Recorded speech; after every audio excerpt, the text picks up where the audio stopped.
Hi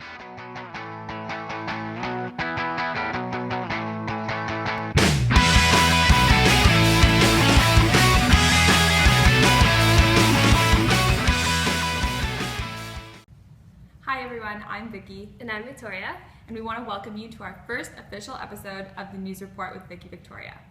Due to the tragic events that have happened over the last couple of weeks in a variety of cities across the world, we wanted to dedicate this episode to happy and inspirational news stories. We hope you enjoy. Welcome to Canada. 16 Syrian refugees from 3 different families arrived in Calgary a few days ago to dozens of people, including family members, greeting them with signs, flowers, toys, and winter clothing. Antoine Youssef's family arrived after living for over a year in Lebanon in a refugee camp.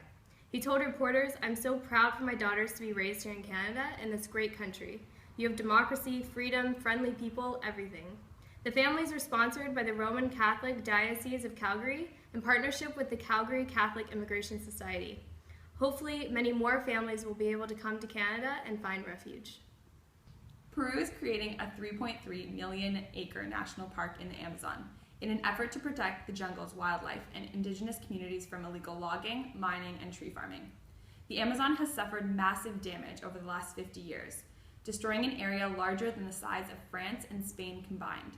Peru, our lungs, and, well, life on Earth thanks you.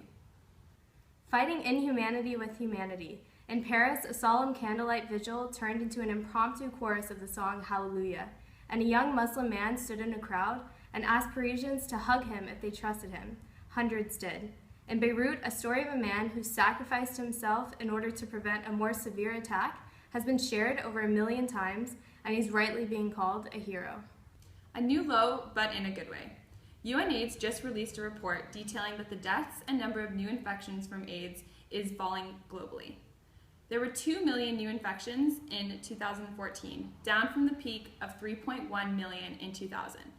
The decline is in part due to the deployment of antiretrovirals, the increase in awareness and continuing decline of stigma, as well as the dedication of organizations that continue to provide education, advocacy, and treatment to those at high risk for HIV and AIDS. By 2030, UNAIDS hopes to end the epidemic, and we hope so too.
Thank you so much for joining us for our first official episode of the News Report.